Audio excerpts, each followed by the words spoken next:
Hi loves, I'm back with part 3 of this really long extended series that I didn't intend for it to be this long, but I got some really good feedback on the videos. So today we are going to talk about after you take accountability for your part in this relationship. You take responsibility, not accountability for something that he did and you did not, then how to move forward and action steps. And last time we got 2-part, I believe, 5, and then my technology started working. So we have, I think, 5 or 6 more to go, and I wanted to keep going. But in case you don't know who I am, let me first introduce myself before we continue with this lesson. So thank you for all of the love already. My name is Ro. I am the founder of this support group. And hi Heather, I use my years of experience to help prison wives thrive, feel educated and empowered and supported throughout the duration of his sentence and well beyond when he gets home. Hey Susie, Heather, really quick, Kat emailed me. I am not sure why you got removed from that email chain, but I'm going to send you, if Kat didn't send you the rest of those emails that were in that chain, then I will, thank you honey, then I will forward that to you because I don't want you to miss out on that opportunity. Hi Mandy, can't stay long, have to go to work on your roof. Wow, stay cool. It is hot out there today, although it warmed up a little bit it cooled down, a little bit from the past couple of days. Stay cool, sweetheart, and be careful on your roof. So let's roll right into this because, okay, good, I'm so glad. Yay! So I have to go work out because I had a dentist appointment today, and the dentist was more excited to show me YouTube videos on the big screen where they usually show you your x-rays of him, where he's going to Bermuda next week and sailing and races and all this stuff. And I was like, I gotta get back. I'm on my lunch break. So it took an hour and a half. I had to work an extra half hour to make up that time. So I missed my workout. So I'm gonna go do something outside. After I talked to Mandy about staying cool and it's too hot out, I'm gonna go torture myself and do that. So I wanna get through this. But I wanted to make sure that we finished this series because it's really important. So if you guys missed the first 2 videos in this series, please go back and watch them. And if you're watching this on the replay, I am so confused today. And if you're not, after this live video, go back and watch those because I think you'll feel like you have the whole package if you go back and do that. And I promise we're going to finish today. Hi, Anna, sweetheart. So number 6, in addition, building on top of the video that we created on Monday. Thank you for all this.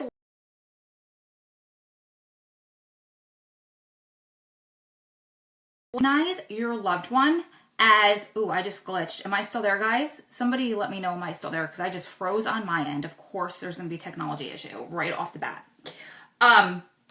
Okay, great. Thank you for that confirmation. So I need you guys to remember to recognize him as an individual. You guys, like I said, last week or earlier in the week, you're not emotional brain twins. You don't have to always be on the exact same page all the time, no matter what. If you disagree, that's the beauty of life. If you were too much alike and thought the same thoughts all the time, you'd be bored in your relationship and unfulfilled. So the best plan of action is to step back and consider that your partner is an individual human being, and so are you. Accepting that alone can go a long way towards your healing. So in other words, if you're struggling with feeling like you're being defensive all the time and everybody's judging you, just remember that you didn't do what he did. He's an individual. He did what he did, and you're going to look past that and get through that and stay in the relationship. But that doesn't mean that you need to be responsible because you're not him. He's an individual. You're an individual. You're 2 fully operating halves that make up the whole of this relationship, or I should say 2 wholes that come together and make up this relationship.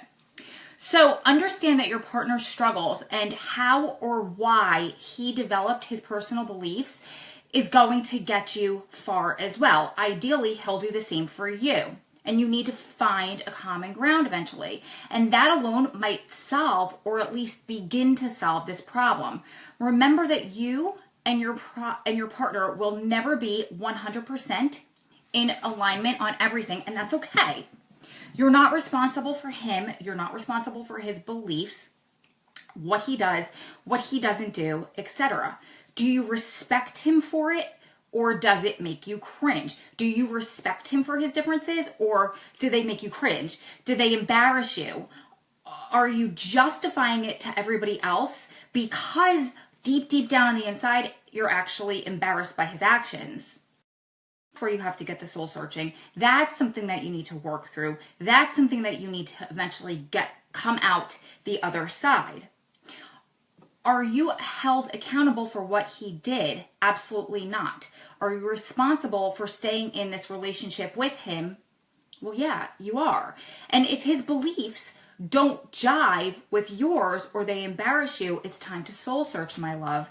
It's probably time to walk out the exit door. So like we were saying on the video earlier this week, you need to know your values. You need to know the things within you that are non-negotiables, that you will not bend or flex. They make you who you are. They are part of your belief system. And then you need to know everything else, the things that you're willing to compromise on. So if what he did is something that it's one of your non-negotiables, then you need to figure out, I don't even think you need to figure out how you're going to get through this relationship, because real talk, it's not going to work for you. If it's something that deep down on the inside does not correlate and jive with your morals, how are you going to get through this relationship if morally you guys aren't on the same page? But if it's something that he did a long time ago and he's worked toward feeling remorse, if he does feel regret, if he's grown from it, then you can continue to move on together. I hope that makes sense. Let me know if you guys have any questions. Keep giving some sort of hearts or thumbs up or something so I know that we're on the same page. Okay, so next one. My computer is going to continue to do this, and it's going to go to the top of the screen when I'm trying to scroll down, just like it did last week. And I thought something was wrong with my connection, but I think it's just whatever's going on with my computer. So we're just going to scroll down, and I'm going to babble while I do that. Okay, so number 7, recognize your partner as a human. He bleeds red just like you do. So chick flicks and even action movies paint this unrealistic expectation of perfection. Expecting a boyfriend or a husband to live up to a fictional character is a quick way to end up in your very own broken-hearted reality.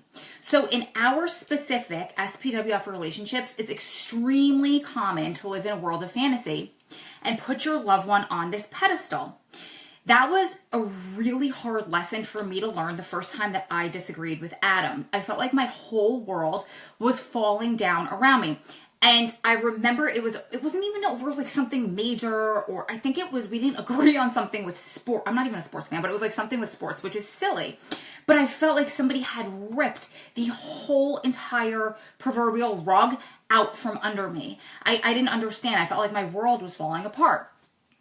And it took me a really long time to realize that we didn't have to be, in the words of my friend Joe, emotional brain twins. We could both have different likes and dislikes and agree on certain things and disagree on other things, and that was okay.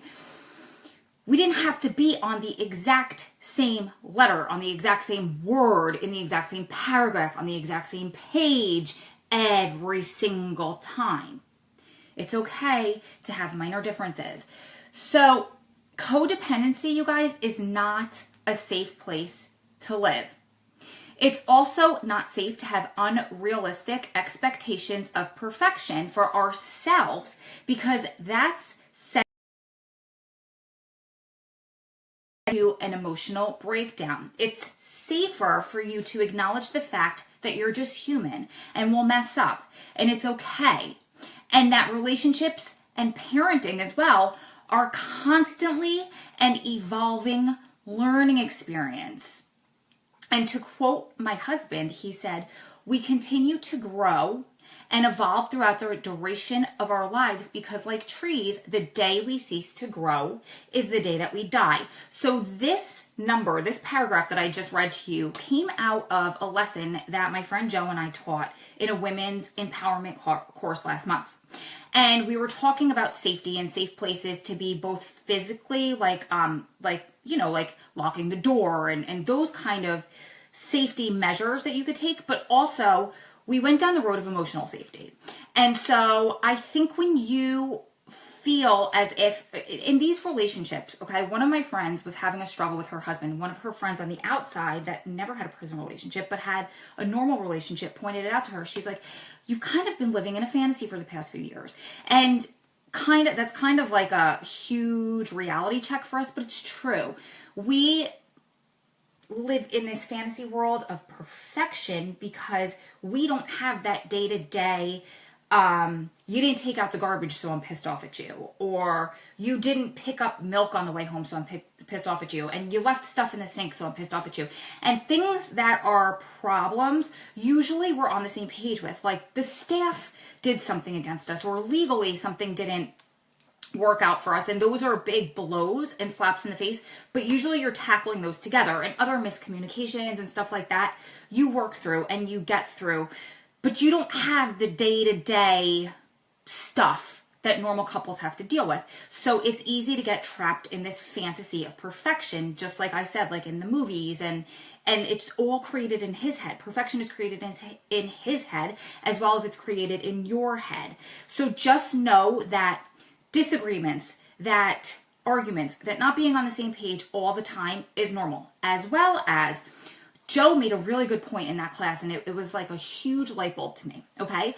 She felt in the beginning of her relationship that she needed to be perfect all the time. And if she even breathed the wrong way or messed up, then people would come at her and point the finger and be like, see, told you so, told you your relationship was doomed from the beginning, told you couldn't do this, told you X, Y, and Z, that everybody in the world, she felt, this is not reality, but she felt was going to point the finger at her for. So she had to live up to this unrealistic expectation that she put on herself, that she felt like the world was putting on her.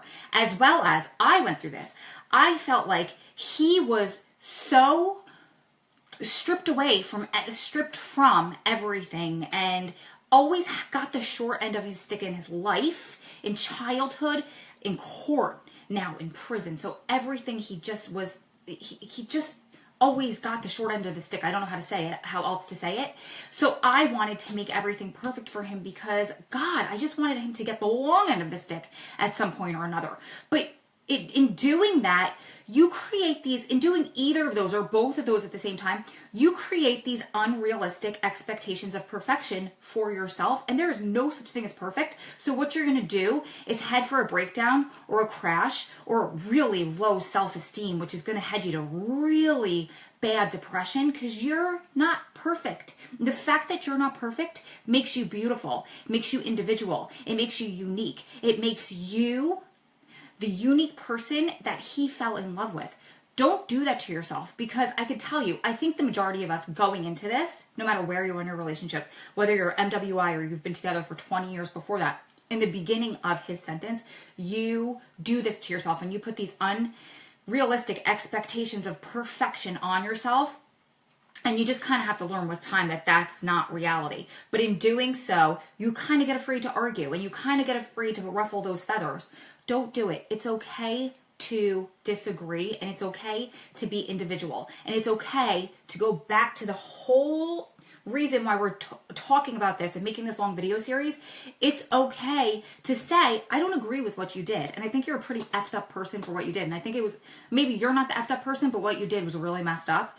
But I'm okay with working through that and staying in this relationship, versus feeling as if you need to present to the world that you are 100% okay with what he did, no matter how bad or ridiculous it was. And I'm talking to the people that you guys know what I'm talking about. I'm not talking to the people who you actually are okay with what he did, because it maybe was in self-defense or something like that. So don't think I'm talking to everybody in this, but I think no matter what the case and no matter what you're dealing with, no matter where you are in your relationship, everyone can take something out of this. Okay, let's move on. Number 8.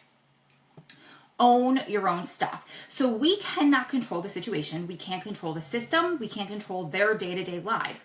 Therefore, it becomes really easy for us to fall into victim mode and play the blame game. We have to choose to own our shit and accept this part in it. Accept our part in this. I said that backwards.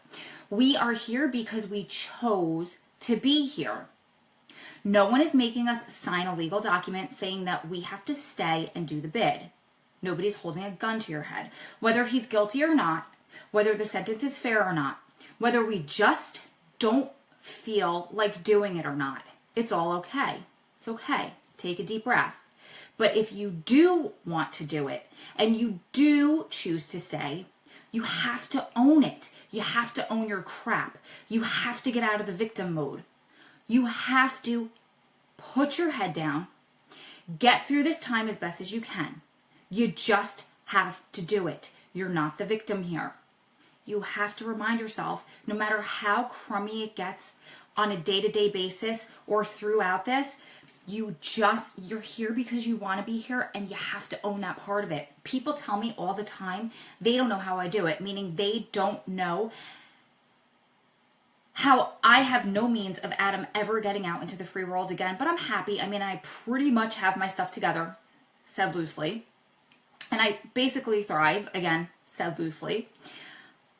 I do it because I make a conscious decision to do so every single day. And it is not easy. It's not always easy. Sometimes it's easier, but I don't think it'll ever be easy. Hell, I could sit here and I could rattle off a complaint list a mile long on how we've been royally screwed by the system over and over again, from trial all the way until the worst of it during that broken clemency process a few months ago.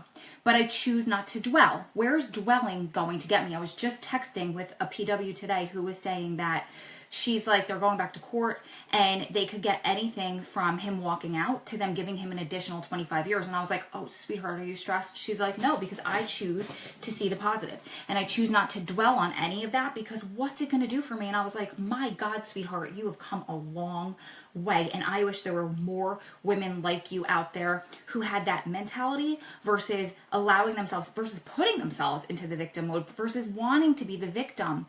You choose to be here, sweetheart. Own it. Own it. So I also allow myself to feel the emotions and take the time that I need to recover. And then I flip the hell out of it. I own my part in it. I reevaluate if I want to stay or not. Every single time I reevaluate if it's time for me to check out or stay. I reevaluate if I want to go. And mind you, it's been how many years, you guys? And I've never had to bow gracefully out the exit door. But something you need to do is to check in with yourself. Even if deep down on the inside, you're like, I'm not going anywhere. I'm in this for the long haul. Check in with yourself, because if you allow yourself to say out loud or to look in the mirror and think, I'm doing this and I choose to stay another day and I can bow out, but I'm not going to, that empowers you to keep going. That gets you out of the victim mode, because that is you stating aloud and affirming to yourself that you choose to be here, that no one is forcing you to stay. That is going to make all of the difference in the world. So I'm not telling you guys to every time you get into a little argument to be like, oh, maybe I'm going to leave, and to use that as a weapon. Hear what I'm saying. What I'm saying is you telling yourself, am I going to stay or am I going to go? And when you choose to stay, that takes you out of the victim mode. And you know what? If you need to explore, if this is your time to bow out gracefully, you need to explore that.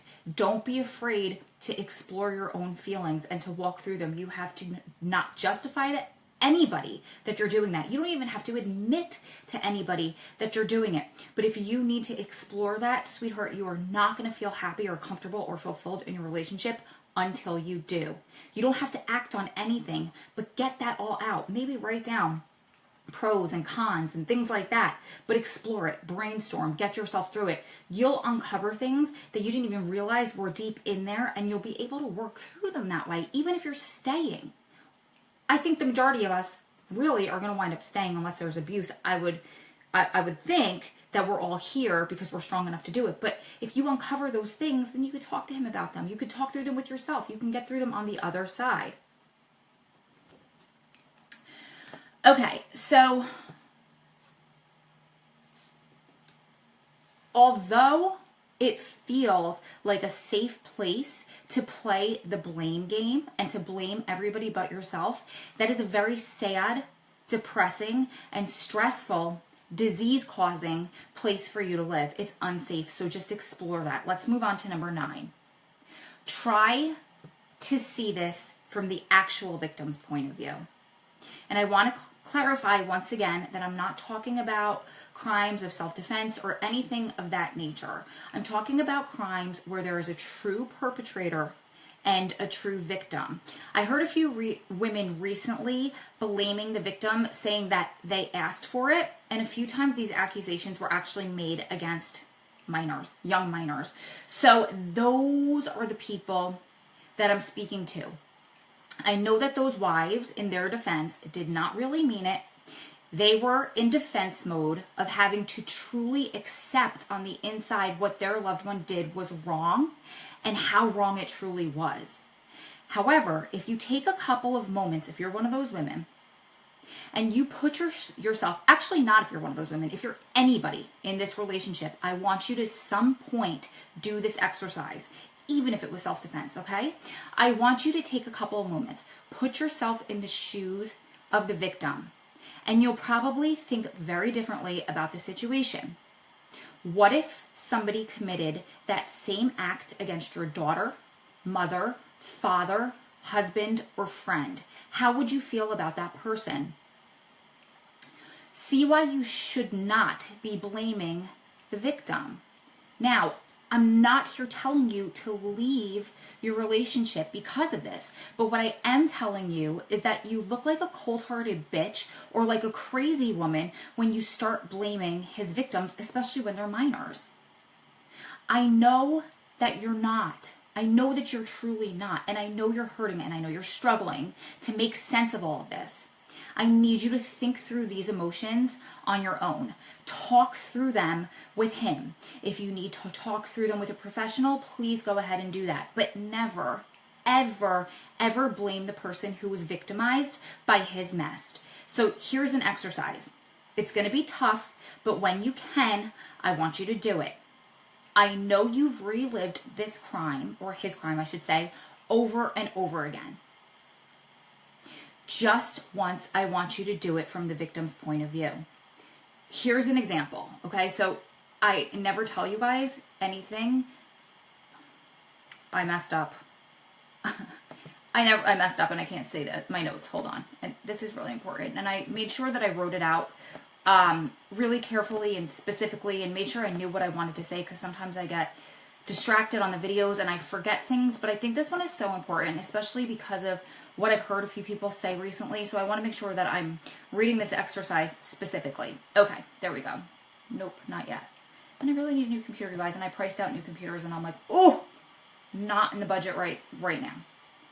Okay, so you've relived the crime so many times, I'm sure. Even if you're MWI, I'm sure you have some picture of it in your head, right? So I want you to relive it from the victim's point of view just once, no matter how hard it's going to be. Just try to do it, just so you can get a sense of compassion for them and you don't find yourself blaming them when you're trying to justify your conscious decision to stay in this relationship. So I could have very easily blamed Adam's victims for what he did and brushed off what he did because his victims were criminals. Okay, so in his misconstrued, young, deluded mind at the time, he thought if he was robbing a criminal establishment, then he wasn't doing anything wrong. But now, as an adult, he's worked through it, and I worked through it on my own, and he sees how messed up that was. And he sees, even though his victims thought that when he was knocking on the door to commit these robberies, that it was the cops doing yet another raid, and he was like, at the time, he thought they should have probably been used to it at this point. I was probably doing them a favor because no one was going to jail but me that day. But after he worked through it, after I worked through it, don't you think that those women who were his victim, or who were victimized during this robbery, nobody was hurt, but you know, there was a forceful entry, let's say, weren't they hurt every single time the cops raided the place just as much as they were hurt when he was raiding the place? Don't you think that even though she was a criminal herself, she had a reason for being there that wasn't a good one, that she was probably there, maybe not under her own will? Maybe she thought it was the only thing that she could do to survive life in this country. He robbed illegal Asian establishments, FYI. So when she opened the door and expected the cop raid, didn't that emotionally hurt her anyway? Didn't she have, she was probably scared shitless. She was probably scared for her life. She probably had nightmares and some sort of post-traumatic stress after the fact for many years. So yeah, he could have justified that when he was 23 years old, but since he's worked through it, and like I told you guys in the last video, I made him talk through every single one of those crimes with me, from when he beforehand, when he thought about doing them, why he thought about doing them, why he thought it was okay, why he knew it wasn't okay, during, after, every single one, up until before trial, up until sentencing, up until when his first few years inside, and everything, you guys, emotionally and physically and everything, because I needed to know all of that in order to deal with my own emotions about this, in order to know that I was okay with this, in order to know that he today at 41 years old is not the person he was at 23 years old. And he does not have that same mentality, and he will never, if awarded his chance to get out, go back in. So I needed to do that. It took me a whole entire summer, 2 visits a month, for 4 months, maybe even 5 months, to get through all of this. But I needed that. So I encourage you guys to do the exact same thing, because it will help you get through this to the other side. It'll help you say, you know what? Your poor victims, they have so much to deal with afterwards. I do too. Hey, I have some sort of post-traumatic stress that I'm going through on my own, but that's not the victim's fault. I need to take accountability for my actions. I need to take responsibility and own my part in this relationship. You guys, I promise you that's going to help. But if I hear you guys saying that the victims deserved it, you're going to get an earful from me and you're not going to like it. And I don't usually administer tough love to the extent of like bitchy comments and comebacks. Usually I sugarcoat things because I know you guys are hurting, but in those instances I can't sugarcoat anymore, because how can you tell me it's an 11-year-old's fault that something was done against her that could have been turned violent? It's not her fault. And you sound, like I said, like a cold-hearted bitch by saying that. So, and I know you don't mean it. So you need to work through these emotions before you talk to people, even before you ask for people's advice. If you're going to ask for their advice, but you're not ready for it, and they come back with something like that, you guys, no. And go back to the first video if you don't 100% follow what I'm talking about. Go back to the first video where I got a little more passionate about it. Okay, let's move on. Make this a learning moment. You don't know everything, and you don't always have to be right. So I want you guys, hold on you guys, I have to fix, I have to fix my computer screen, or I'm not going to be able to finish this. I thought we were over the computer issues, right? I guess not. Move over a little more. Let's move this over a little bit. I'm sorry guys, I guess I wasn't set up right for today's video. We're on 9 and we have 11, so we're doing it right. And now I can make this bigger so I could see it and talk to you guys at the same time. Much, much better. Okay, so the number 9 is make this a learning moment. You don't have to agree. Okay, sorry. You don't know everything, and you don't always have to be right. Stay humble. Your natural coping mechanism is to play defense all the time, but not everyone is attacking you. Remember that. Other people give really freaking good advice. Not everybody, but a lot of people do. Listen. We're not going to agree with everyone all the time, but give up the need to be right all the time. Try to look at the issue through the other person's eyes. Try to be objective. Stop trying to convince the other person why you're right. You guys, you could so easily take this into any relationship or any disagreement anywhere in life. Instead, listen and hear what they are saying. Listen to what they're saying for once. They might just have some really amazing reasons as to why they feel that way. You can learn a lot. And that, my friends, is where the teaching moment comes in. The learning moment comes in. Get a different perspective that you might not have gotten on your own. Number 10, can you guess what it is? Make it a teaching moment. Answer people's questions about jacked up laws, about you, about him, about your relationship, about the system. Let them make up their own minds about you and him with full knowledge of your side of the story too. That will help break down your wall of defense. So instead of getting defensive automatically, if you find that there's somebody that you trust and you want to open up to about your relationship, then make it a teaching moment. Do you have to always do this? No, absolutely not. But if you find the need, like I was saying on video, I think it was video 2, maybe video 1, I can't remember, about Lauren using it as an experience to educate somebody on the plane sitting next to her back to Florida from Dallas. So she used it as an opportunity to open somebody's eyes. If you feel the need to educate somebody, use this experience to educate them. Again, you pick and choose who you talk to about this. So you don't have to go sing it from the rooftops or walk into work and be like, hey, guess what, guys? Guess what I do? Guess who I am? No, but if it comes up the time, thank you, Lauren. I think that's Lauren, video 1. But if you feel like it's the time to do it, do it. Number 11, and last one, take certain steps. So first, I need you guys to recognize that within every challenge, there are going to be benefits. When you discover the benefits, 2 things happen. 1, you can now take action in response to what that benefit is. And 2, feeling connected to a more positive perspective instead of feeling frustrated and angry. It allows you to be more open-minded and creative in your responses. So do you guys get that?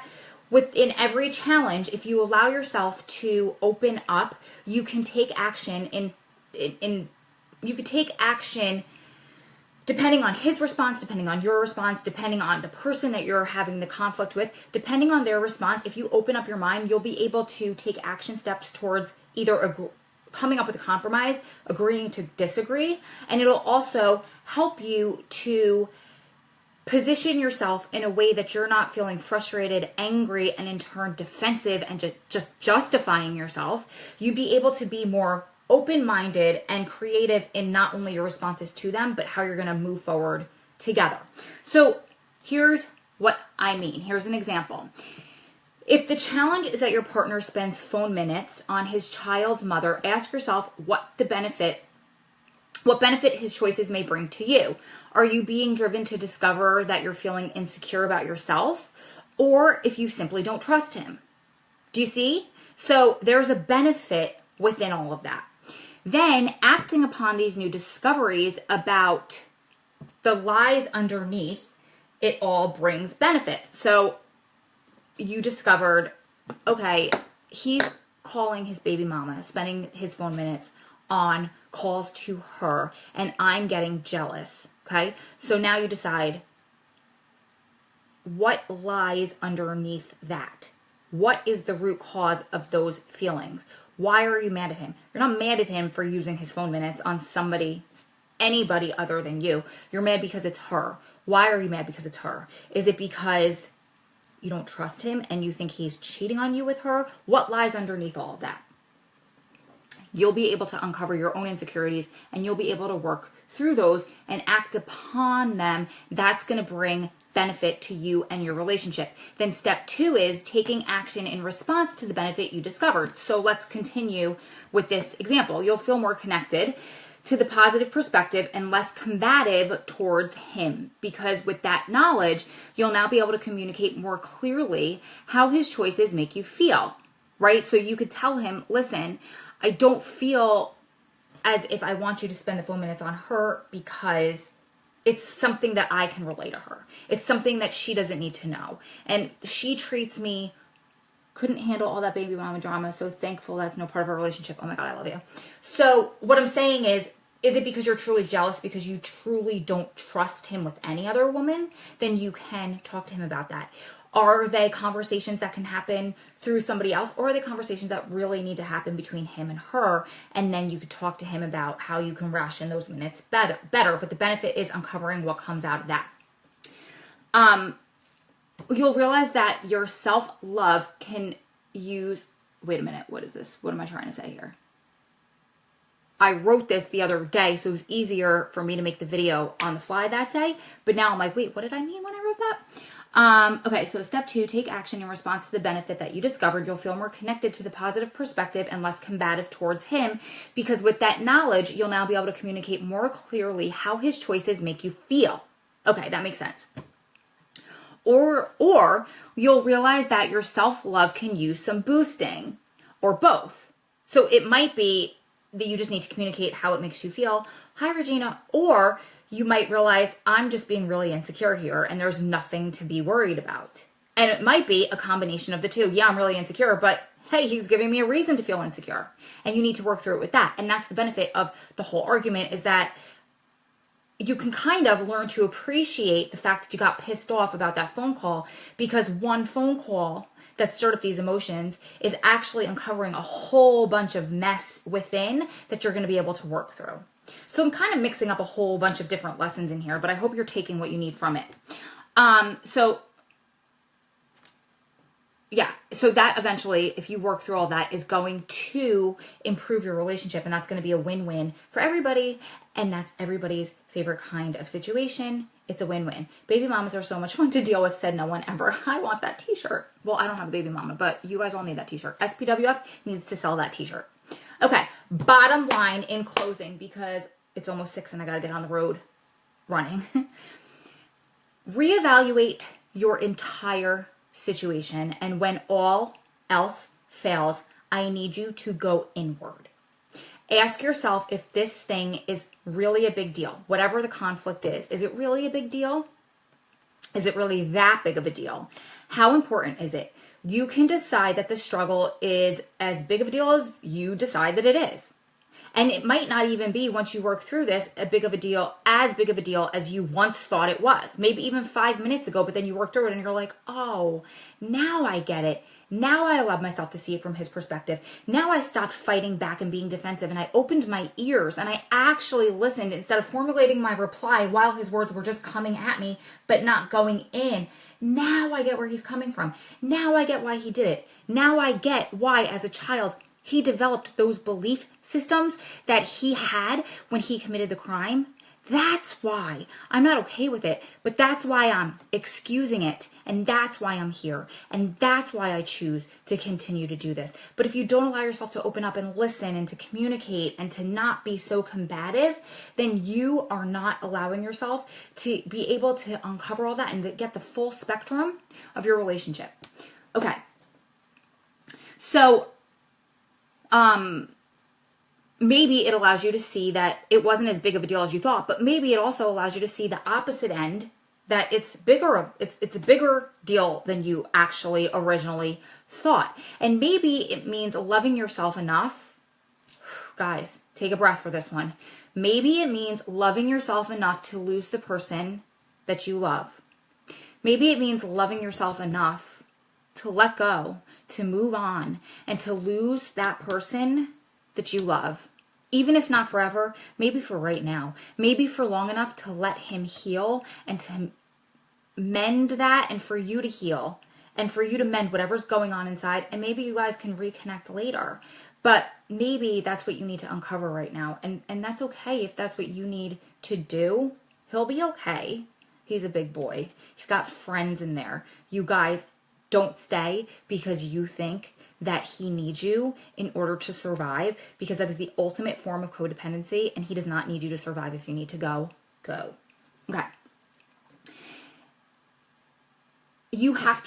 It boils down to being honest with yourself and your priorities. If you've exhausted all options of a compromise, it's up to you what to do next. So if you've tried all of these tips that I've kind of slowly rolled out in the past 2 videos, the first one but the first one was kind of more just opening your eyes to why you're doing things. So if you were watching this on the replay, or if you caught me live right now, but you didn't catch the first 2, go back and watch those, and then come back and watch this one, and you'll see I gave you all of these tools so you can uncover all of that, so you can get to the bottom of this, and so you could figure out, can I come to a compromise? Is it worth coming to a compromise? Do I not want to come to a compromise? Am I truly not okay with what he did? Is this a non-negotiable? Can I bend and flex? Where can I bend and flex? And then it's up to you what to do next. You have the power. And if you don't think you have the power, you gave it away to him and it's time to take it back. You have the power. You get to decide to do. You get to decide what to do next. You hold the keys. You have the power on how you're going to move forward. You are the master and the creator of your own life, not him, not the system, not your employer, not your parents, not your children, nobody but you. You get to choose what to do next. But if everything else, you guys, if there's a compromise, not a compromise, if there's a bit of a conflict, but everything else really is very perfect, and the issue that you're facing isn't a deal breaker, think about how you can compromise and how you can repair it before you peace out. So I don't want you to think I'm saying just go, go, go, go, go, because I feel like in a lot of my videos, I state this over and over and over again, but that's because with the 60,000 women that we support on a daily basis, a lot of them, a big percentage of them, make excuses for why they're in a relationship that shouldn't exist. And they make them over and over and over again. But then we have a lot of women who just have little conflicts that they just need to get through, and they can get through that together. So just know that nobody can give you that answer. You can't email or inbox somebody and say, tell me what I should do.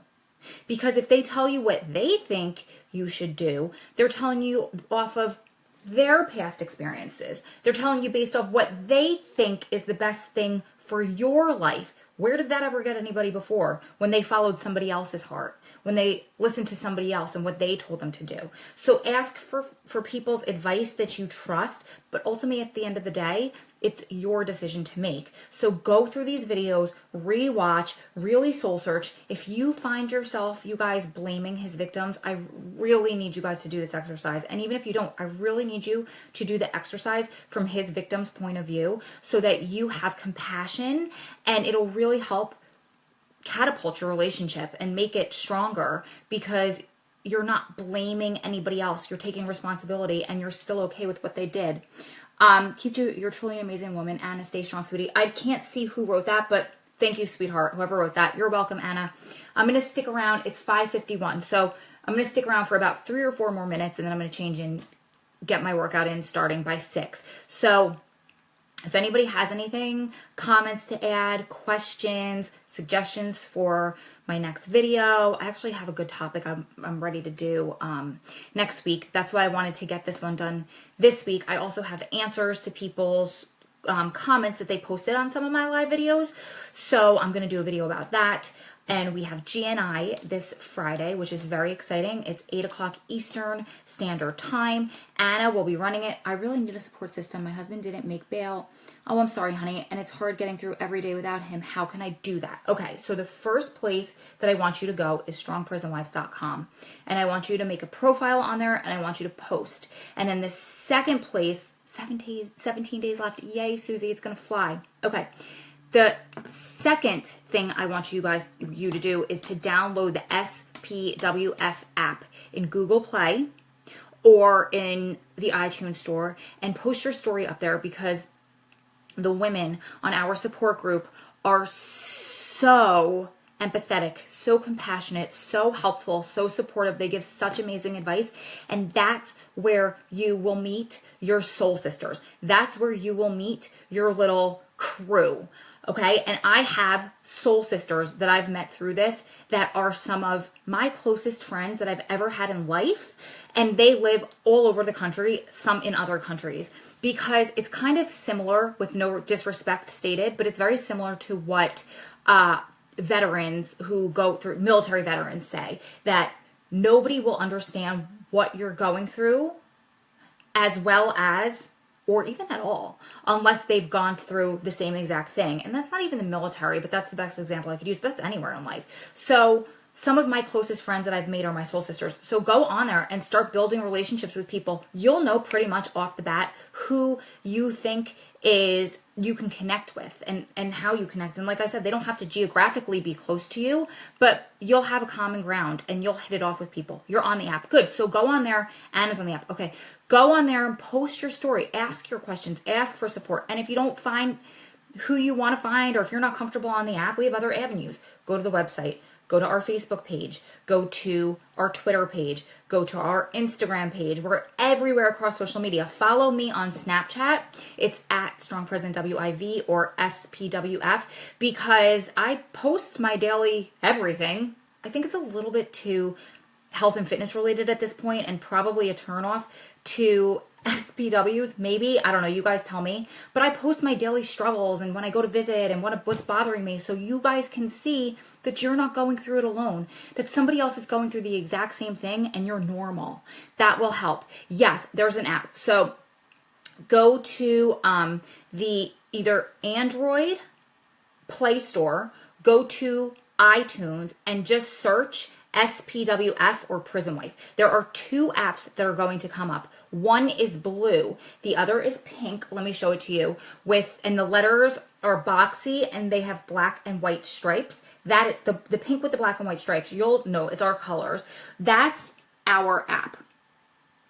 Okay, and that's where you'll be able to connect and communicate with a lot of our sisters, and you'll be able to go on there and get support and get, oh, you guys can't really see that, can you? Okay, now you can see it. And you'll be able to go on there and share your stories and comment. It's like a very similar app to Facebook, but it's exclusive to our community. It's powered by our partners at Pigeonly, and they did an amazing job. Look, you could post up photos, you could post up comments. Beautiful, beautiful members, beautiful members. You could post up like, like those Instagram memes and quotes, and it's a lot of fun. How much longer?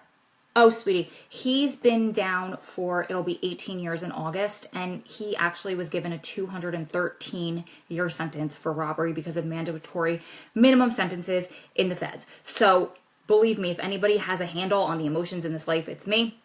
If you're interested in his case and how he got that time, it's www.helpfreeadam.com. If somebody could put that in the comments so Beverly can read it, that would be very helpful. And I'm only telling you that because, I don't know. Sometimes I feel like it's a blessing and a curse to have that time. Sometimes people are like, oh, you meant months? No, that's years.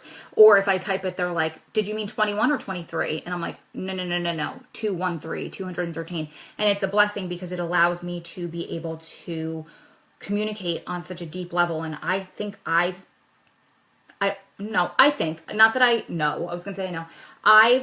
dealt with, thank you, Lauren, every single aspect of this system, and anything that you can go through, I've gone through it at some point in this time. So that's where I say I use my years of experience and knowledge. I got a handle on this, and where is he, honey?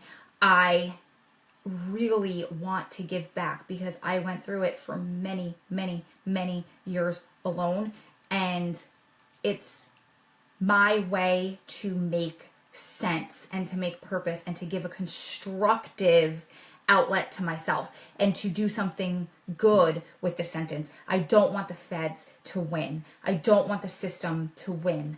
I'm winning. As long as I can help people and give back and make your experience easier for you than it was for me when I was doing it alone. And my husband does the same thing on the inside, and his integrity is questioned day in and day out. Why would somebody with all your time help mold people and shape them for when they get out?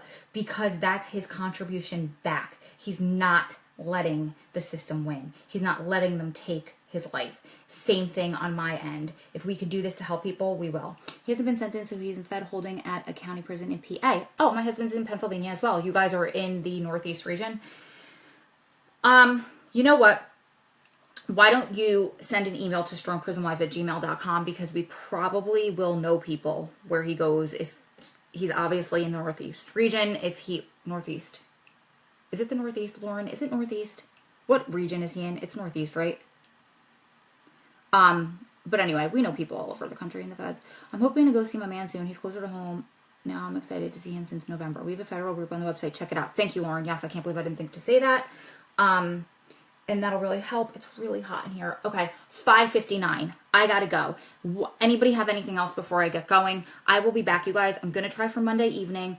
You know how I am. No promises, but this is a bonus because I say once a week, and I wanted to finish this one because I feel like this one's been strung along for so many weeks, and important stuff that I wanted to get across to you guys. So I hope you were able to take something out of this. Actually, here's an extra credit bonus for you guys watching right now, and also you guys watching on the replay. I want you to comment under this video and tell me one thing that you were able to take away from this video and you will be able to implement into your life, into your relationship, into your professional life, into your life as a mother, whatever. One thing, one lesson that you were able to take away from either this video or one of the videos in this 3-part series. Do I know anyone in school call? Adam was in school call for a very long time.